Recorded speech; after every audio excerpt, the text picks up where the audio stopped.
2019 లోకసభ ఎన్నికల్లో ఇండిపెండెంట్ గా పోటీ చేయబోతున్న ప్రకాష్ రాజ్ గారు ఏమంటున్నారో ఆయన మాటల్లో తెలుసుకుందాం. ప్రస్తుత రాజకీయ పరిస్థితులు ఎలా ఉన్నాయి, ఆయన అభిప్రాయం ఏంటి, బీజేపీ ప్రభుత్వం చేస్తున్నటువంటి కుట్రలు ఆపరేషన్ కమలాకి సంబంధించి, అదేవిధంగా కర్ణాటక రాజకీయాలు ఎలా ఉన్నాయి అనేది ఆయన మాటల్లో తెలుసుకుందాం.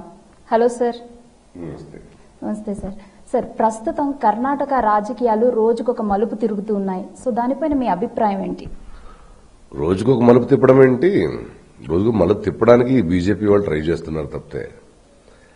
సరే, వాళ్ళు ప్రభుత్వానికి రాలేదు, కూర్చొని ఉండొచ్చు కదా. రిసార్ట్ రాజకీయాలు ఏంటి? ఎప్పుడు పండుగ రోజులు అద్భుతంగా ఉన్నారు అందరూ ప్రపంచంలో. గోమాత అనేవాళ్ళు గోవును పూజ చేసేసి సంక్రాంతిలో రిసార్ట్లో ఏం చేస్తున్నారు? This is non sense politics. ఇక్కడ కూడా పాపం ఈ ఇద్దరు కలిసి ఏం ఫామ్ చేశారో అందులో కూడా ఇద్దరు ముగ్గురికి బీజేపీ వాళ్ళు ఎందుకు అలా లాగడానికి ట్రై చేస్తున్నారంటే వీళ్ళకి ఏదైనా సీట్ ఇవ్వలేదని. సో ఎవరికి దేశం గురించి రాష్ట్రం గురించి లేదు. ఎవరికి వాళ్ళు మన పార్టీ అధికారంలోకి వస్తామా, మనకి మినిస్టర్లు దొరుకుతాయని తప్పితే ఇంకేం లేదు. ఈ గేమ్ ని చూస్తూ ఉన్నాం అంతే. సో బీజేపీ ప్రభుత్వం మోడీ గవర్నమెంట్ లో 10% రిజర్వేషన్ ఇచ్చారు కదా, దాని ప్రభావం అనేది ఇప్పుడు ఈ ఎన్నికలపైన ఉంటుందంటారా? ఆయనకన్నా ఒక పెద్ద మూర్ఖుడిని, తెలివైన వాడిని నేను చూడలేదు. ఇంకా 10% ఇచ్చేశాడు.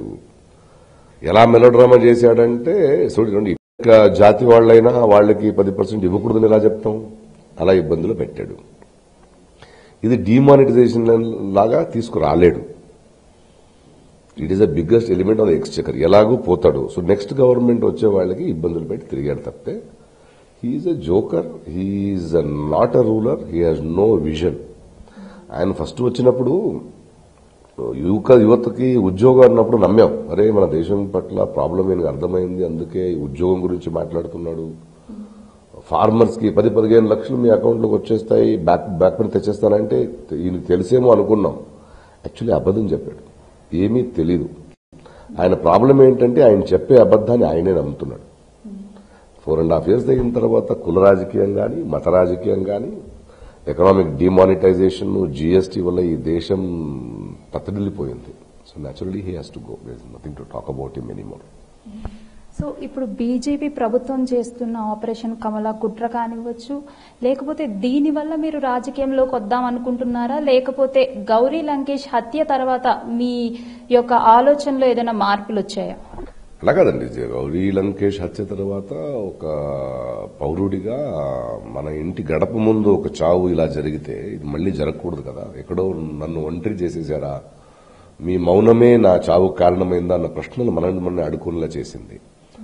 ఆ తర్వాత జస్ట్ ఆస్కింగ్ అంటూ ప్రభుత్వాన్ని వ్యతిరేకిస్తూ మాట్లాడుతున్నప్పుడు కూడా నాకు పాలిటిక్స్కి రావాలని లేదు.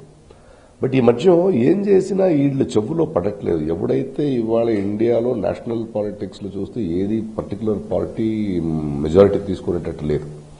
ప్రతి పార్టీ కూడా వాళ్ళ పార్టీ గురించి చూసుకుంటున్నారు, దేశం గురించి ఎవరు ఆలోచిస్తున్నారు. ఎక్కడో ఒక చోట ప్రజాధ్వని, ప్రజల సిటిజన్స్ వాయిస్ అక్కడికి వెళ్ళాలి. ప్రతి పాలసీ మేకింగ్ లో సిటిజన్స్ వాయిస్ ఉండాలని నాకు అనిపించింది. ఆ బాధ్యత నేను తీసుకోవాలి. We need to fight for the people అనిపించింది. అందువల్ల నేను పాలిటిక్స్కి వచ్చాను. సో మీరు ఇప్పుడు ఇండిపెండెంట్ గా పోటీ చేయడం వలన మార్పులు వస్తాయి, ఇంకా గతంలో జరిగినటువంటి ఏవి కూడా సంభవించవు అని మీరు అభిప్రాయపడుతున్నారా? అలా కాదండి, ప్రశ్నించడం తీసుకోవాలి కదా. ఇప్పుడు ఒక పాలసీ మ్యాటర్స్ లో ఎవడు పార్టీ గురించి ఆలోచిస్తున్నాడు కానీ జనం గురించి ఆలోచించేవాడు ఎవడు? ధైర్యంగా అడగాలి కదా. ధైర్యంగా ప్రశ్నిస్తే కదా మనకు కావాల్సింది దొరుకుతాయి. అన్నిట్లో డెఫినెట్ గా మార్పులు వస్తాయి. ఇప్పుడు డెఫినెట్ గా national parties will not be in power. Different leaders are coming. అందరూ కలిసి దేశం గురించి ఆలోచిస్తే ఎందుకు రాదు మార్పు? ఏం తక్కువ మనకి కరెక్ట్ గా ప్రశ్నించడం తెలియదా?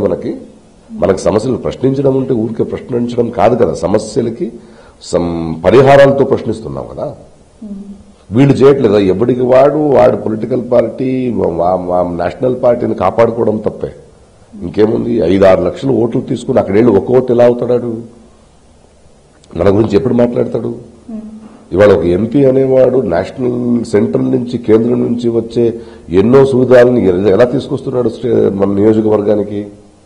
నేషనల్ ఇష్యూస్ మీద ఆయన అవగాహన ఏంటి? వాళ్ళ అటెండెన్స్ రిజిస్టర్ ఏంటి? ఎక్కడ గొంతు విప్పుతున్నారు? సో ఎక్కడో ఒక చోటు ఒక పౌరుడిగా మనం వెళ్ళి పౌరుడి వైపు మాట్లాడుతూ గొంతు విప్పాల్సిన అవసరం వచ్చింది. సో ఎన్నో చిత్రాల్లో మీరు రాజకీయ నాయకుడిగా కనిపించారు మాకు. సో మరెన్నో చిత్రాల్లో కూడా కనిపించబోతున్నారు. అంటే రియాలిటీలో కూడా వ్యక్తిగతంగా కూడా మీరు రాజకీయాల్లోకి వచ్చారు. ఇంకా సినిమాల్లో కూడా మాకు మీ పాత్ర రియాలిటీలో ఎలా ఉన్నారో పాత్రలో కూడా అలా కనిపించే అవకాశం ఏమైనా ఉందా? చూడండి, మీకు ఏదైనా క్వశ్చన్ అడగాలని అడిగేస్తారు. పాపం సినిమా వేరు, అది కథ, అది ఒక కల్పన, ఒక కథ. దానికి దీనికి ఏదైనా సంబంధం ఉందా? సో అంటే అక్కడ సినిమాలకి ఒక 30 మందిని కొడితే లైఫ్ లో కొడతాడా 30 మందిని? కారు ఇలా జంప్ చేస్తే చేస్తామా? ఇలా సినిమా ఒక ఎంటర్టైన్మెంట్, అందులో కొన్ని విషయాలు చెప్తాం. దానికి రియల్ లైఫ్ కి ఎందుకు తెస్తారు? అంటే ఈ రాజకీయాల్లోకి రావడం వల్ల సినిమాలకి ఏమైనా బ్రేక్ పడడం అలాంటివి జరుగుతుందంటారా? చూడండి, జీవితంలో ఈ ప్రయాణంలో అది తగ్గించాల్సి వస్తుంది, తగ్గించాలి కదండి. బాధ్యత ఏముందో, ఏ వర్క్ ఎక్కడ తీసుకువెళ్తుందో మనకేం తెలుసు. If it needs that I reduce films, I should reduce films. So Prakash Raj అంటే ఆ పేరు కింద ఫర్ ఏ చేంజ్ అని మేము ట్యాగ్ లైన్ పెట్టుకోవచ్చా?